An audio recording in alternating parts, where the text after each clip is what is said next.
Yes. If you see my Instagram, we actually went to a Norwegian celebration, and we have a little bit of dance. We'll do that later.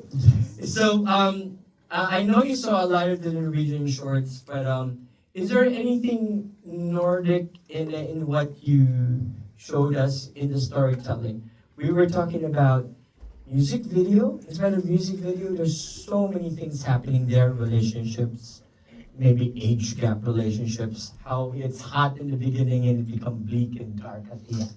Yes, I think because that music video comes from a visual album. I did 5 songs, 5 music videos, and the title of the album is Until Tomorrow. And conceptually for me, the whole album is about getting through another day, whatever which way that is. So I think, speaking of some of the other Norwegian shorts, something that the average Norwegian is not the best at is, opening up, talking about your feelings, sharing. I think cold climates make people sit at home in front of the fireplace. And so the whole album for me was very much about, this idea of the things that you don't feel like you can say, that you can share. And in this one, it's this thing that you know is bad, but you keep coming back to, even though it gets worse and worse. You're talking about relationships? Exactly.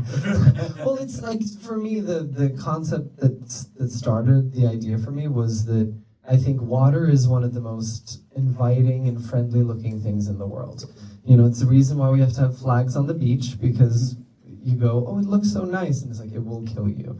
And for me, that's a little bit like dating, which probably says too much about my dating history. But to me, it's that thing of like, oh, it seems so much fun. You want to come back to it. Similar to an earthquake. It's dangerous, but there's also an exhilarating part of danger that can make us put ourselves in situations we know are bad for us repeatedly.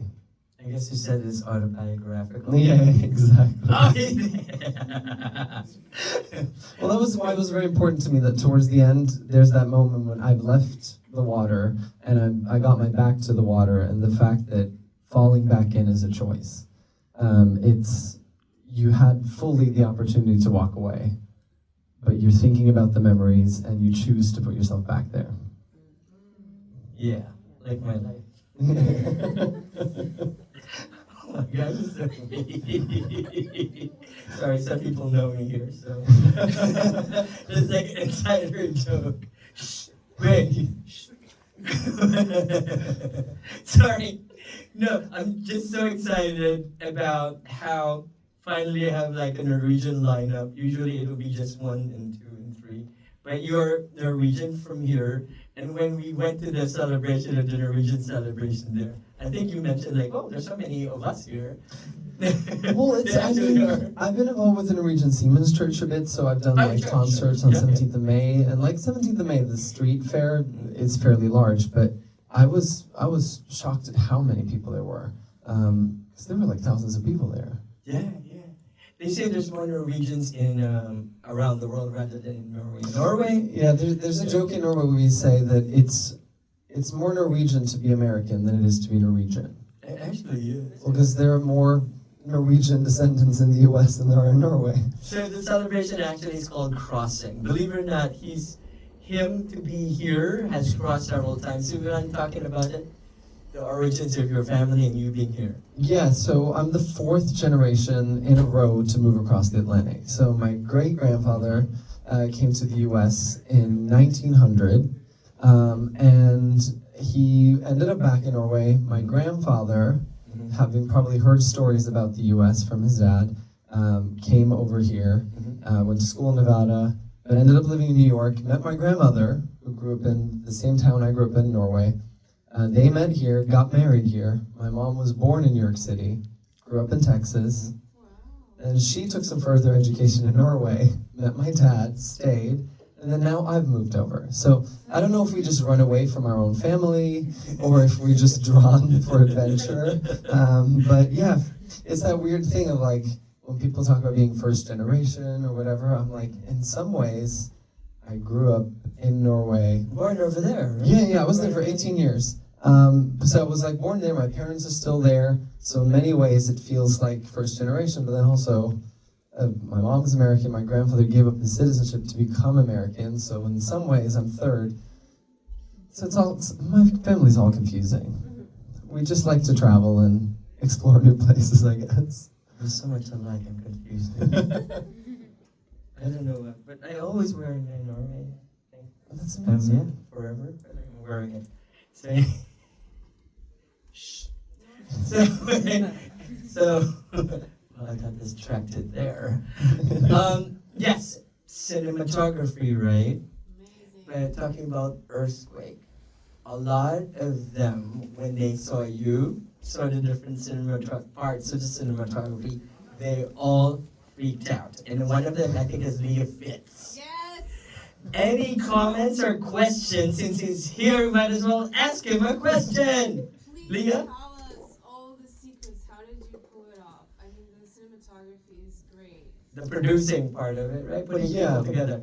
Yeah. Well, so one of the tricks is actually two separate pools. So because the tricky thing is to be able to get those shots, you need a pool that is like 9-10 feet deep, and most people don't have that. And but I needed the house. You know, I wanted the video to open with. I was like, it feels like the gay American dream. You got the guy, you got the house, you got the easy lifestyle, and then you see that it's not as quite what it seems when you get below the surface. I will say to shoot the different voids, like I call it, we had to drape the whole pool with black fabric. So Brett, both Khalil and Brett, I had two directors of photography, have experience working with cameras and water, but Brett specializes in it, and like a lot of these like professional mermaids, they all go to him. So we used his pool. So actually both when it seems all black, that's shot in the middle of the day. But he has a tent that he can put above the pool.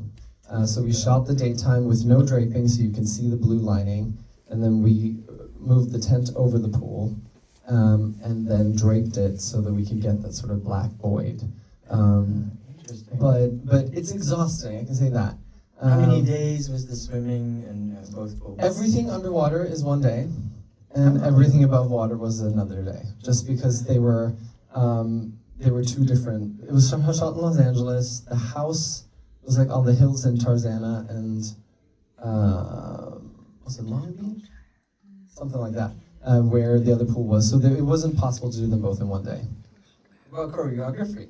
It's not just the cinematography. The choreography was really good too. Well, And I mean. purple hair was amazing. Yeah, it was kind of, I mean, I need to bring it back. But all the videos I did, I got purple hair in all 5 videos because it was kind of like, I wanted sort of like a visual through line that you could kind of hold on to, even if someone was just like, purple hair guy. I'm like, I'll take it.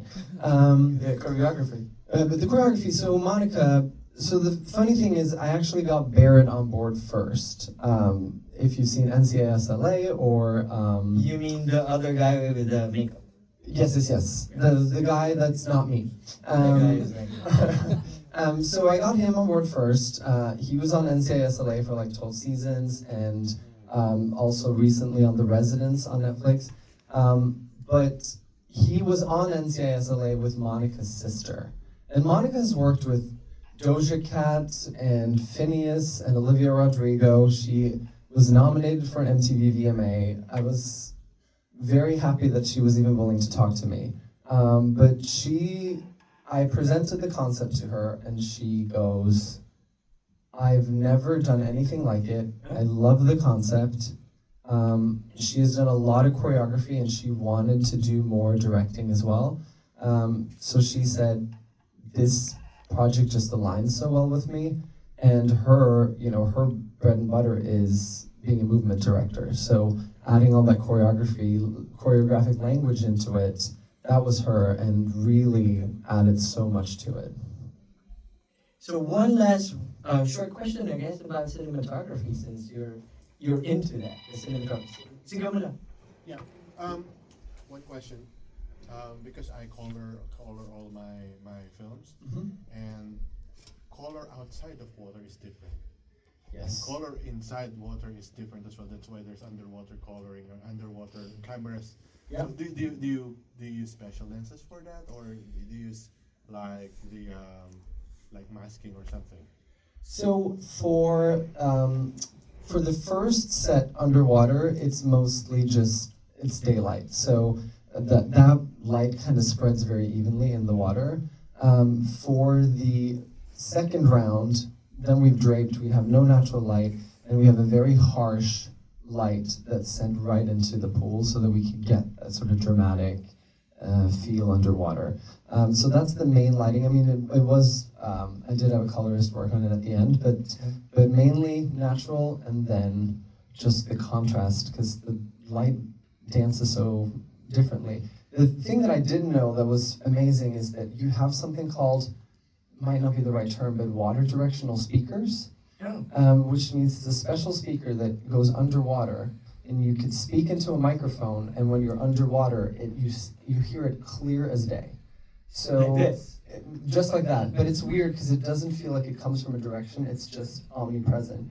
And so when I was underwater, Monica was able to, with a microphone, be like, move your leg in this direction, turn around now, So you can swim go- towards the camera. But in that black void, someone's like, swim towards the camera, and I go, where is it? I can't see it. It all lays Yeah. things are flying over us. So, so in conclusion, please face them and tell them your suggestion to filmmakers out there about collaboration and getting all people together so we can create a masterpiece like this. Great question. I mean, I kind of say that, I kind of jokingly say that anytime I meet someone, they're on a little job interview in my head. I just don't know what the job is yet. I think it's so important whenever you meet people, whether it's here, somewhere else, that when you find those people that you get along well with, creatively, you gel, keep them in mind, because the day when you go, I need someone now, that's when it's impossible to find people. It's like I heard someone say about location scouting. They said, anytime I drive, I'm like, ooh, I'll pull the car over and make a note of that. I don't know which projects I'm gonna use it for, but then that day they have that book where they can just go through those locations. And that's, for me, people. Because it's very hard when you need someone, which is why, like, someone I worked with knew Barrett knew Monica. And this is kind of how it like trickled. The person who was the AD, he knew Kalila, who was the above water. Like, I'm a big believer in, word of mouth and pick people based on people.